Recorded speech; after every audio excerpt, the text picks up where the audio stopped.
ওকে, boomerang official trailer, Bengali জিত, রুকমিনী, সৌভিক, সৌরভ। ওকে, মুক্তি দেওয়া হয়েছে একদিন আগে, 5,20,000 ভিউজ হয়েছে। Okay, let's see Jeet's film work. What is the less than your life. বাইকটা কিন্তু অস্থির, এই এত বাজে ভিএফএক্স কেমন হলো ভাই? ভিএফএক্সটা দৃষ্টিকটু লাগতেছে, ছেলেটা কেন ঝুলাচ্ছে। আঙ্কেল বাজার? ভিএফএক্সটা একদমই খারাপ হয়েছে। Samar Sen brilliant brain. Brilliant brand. আমার মানি চাই না, মান চাই স্যার। সাদে বলি পাগলা। এই শোন, আমি তোর আবার বিয়ে দেবো। সমরে নেমে সমর হারতে শেখেনি। এত বড় এই যে। তানোর উপর তুমি কাকু বলে ডাকবে? কোথায় ফাস্ট কাকু? বাট রোবট হলেও এই অ্যাক্টিংটা আমার কাছে রুকমির অ্যাক্টিংগুলো ওভার অ্যাক্টিং লাগে। ও তুমি বুঝবে না মা। তোমার দেখে না কিরকম মনে হচ্ছে তারটা একটু কাটা। ও খরাজ মুখার্জি, ওই অসাধারণ। বৌমা, আমি শ্বশুর, আমি কোলে উঠবো না। বাবা তুলে কোনো কথা নয়, বাবা তুলে কোনো কথা নয়। কচি বৌমার কোলে পুরো শ্বশুর দোলে। বৌমা গো! বৌমা না বৌমা, চার্জ মি, চার্জ মি। তুমি ওকে চার্জও দাও। I hate you. বৌদি গো, ফুল এমার্জেন্সি কেস। এই বাড়িতে কোনো মেয়ে ছেলে এন্ট্রি নিয়েছে। নিশা কোথায়? নিশাকে? ঈশার বোন নিশা? 25 বছর পর হঠাৎ করে উদয় হলো কোথা থেকে? সে তোর বাবাই বলতে পারবে। নিশা হচ্ছে আমার শ্বশুরের অবৈধ সন্তান। জয়বাবু, একটি থাপ্পড়ে সবকটা দাঁত ফেলে দেবো তোমার। ও লাভলি। তোমার চার্জ হচ্ছিল? না না, চার্জ দিচ্ছিল, ওর বাংলাটা ঠিক আসে না। এসব কি উল্টো পাল্টা লোড করেছেন? লোড? নিজেকে আপনার বউ ভাবছে।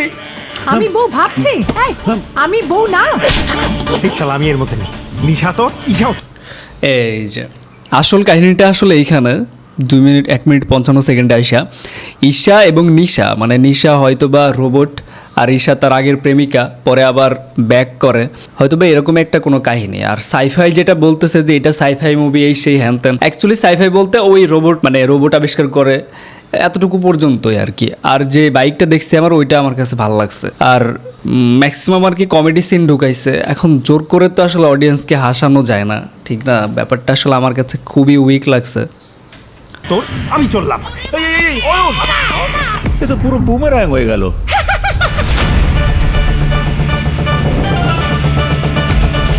কে যে কার বউ, কে যে কার মেয়ে, কে যে কার বোন, আমি তো শালা কিছুই বুঝতে পারছি না।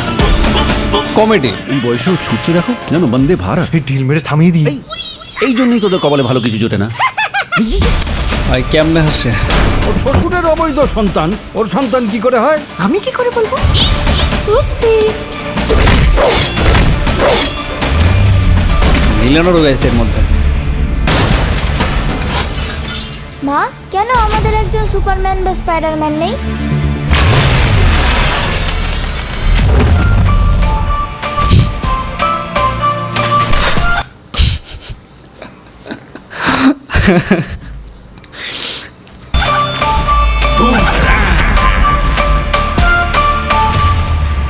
ওকে ফাইন, সো আমরা ট্রেলারটি দেখলাম এবং দেখার পরে আমি কিছু আসলে কথা বলতে চাই। এই ট্রেলারটি দেখার পর খুব একটা আমি হতাশা হইনি, আবার খুব বেশি যে অবাক হয়েছে এমনও না। বিকজ প্রথমত টিজার যখন বের হয়েছিল তখন আসলে বুঝে গেছিলাম এটা একটা সাইফাই কমেডি টাইপের একটা সিনেমা হতে চলেছে। এবং এটা কলকাতার অডিয়েন্সদের জন্য আসলে নিউ কিছু না, কারণ কিছুদিন আগেও একটা হিন্দি শাহিদ কাপুরের একটা সিনেমা বের হয়েছিল এরকম। সাইফাইয়ের কথা যদি বলি, এখানে সাইফাই বলতে হচ্ছে রোবটটা আবিষ্কার করে নিশা, তাকে জিত আবিষ্কার করে এবং আবিষ্কার করার পরে যে সমস্ত ঘটনাগুলো হয় তার ফ্যামিলির সাথে, সেই জিনিসগুলোই দেখানো হয়েছে কমেডি আকারে। আর পরবর্তীতে আবার মনে হয় ঈশা, যে তার আগের প্রেমিকা, সে ব্যাক চলে আসে তার লাইফে। এখন এই দুইটাকে নিয়ে আসলে কনফিউশন তৈরি হয় এবং এটাকে নিয়ে বিভিন্ন কমেডি তৈরি হতে থাকে এই সিনেমার মধ্যে। এই জিনিসটাই আসলে সিনেমার মধ্যে ওয়ার্ক করবে। বলা যায় এই সিনেমার কিছু পজিটিভ দিক আছে, সেটা হচ্ছে যে বাংলাতে কলকাতার অডিয়েন্সদের জন্য অবশ্যই একটা নিউ এক্সপেরিমেন্ট হতে চলেছে জিতের জন্য, কারণ জিতের আমাদের বিগত কিছুদিনের সিনেমাগুলো যদি আমরা দেখি মাস কমার্শিয়াল দিতে দিতে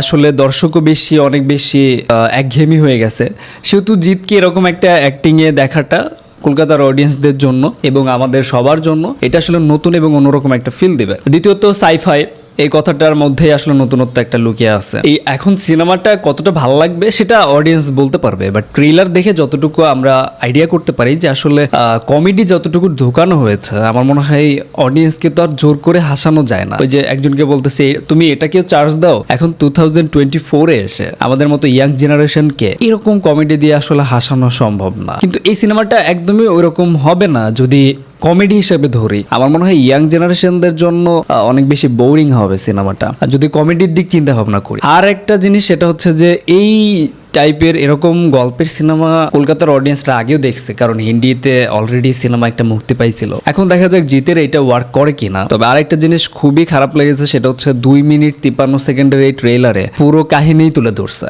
আমার মনে হয় এই সিনেমা দেখার কোনো প্রয়োজনই থাকবে না। এই সিনেমার A to Z সব কিছু বলে দেওয়া সম্ভব। এটা আসলে কমেডি সিন বানাইতে গেছে নাকি সাইফাই সিন বানাইতে গেছে সেটাও একটা কনফিউশন তৈরি করবে, হয় না? একটা সিনেমার মধ্যে তো অনেকগুলো সিন থেকে আর এবং প্রত্যেকটা সিন থেকে কাট করে আর কি ট্রেলারটা বানানো হয়েছে জোড়া দিয়ে আমার কাছে খুবই একঘেয়েমি মনে হচ্ছে এবং অ্যাভারেজ একটা ট্রেলার মনে হচ্ছে। এবং লাস্টলি জিত এন্ট্রি করে স্পাইডারম্যান আকারে, এটা আসলে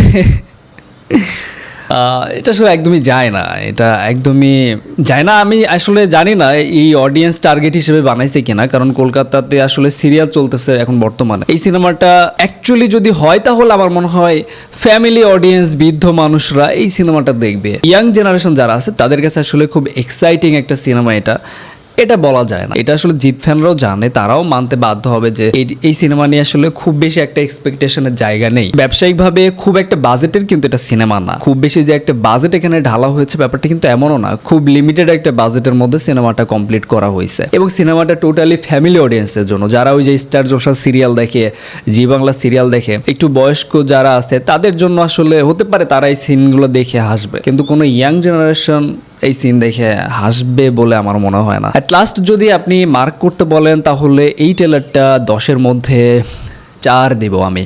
আপনার কাছে কেমন লেগেছে অবশ্যই এটা কমেন্টে জানাবেন। সো ভালো থাকবেন, ভালো রাখবেন। Thank you, take care, by.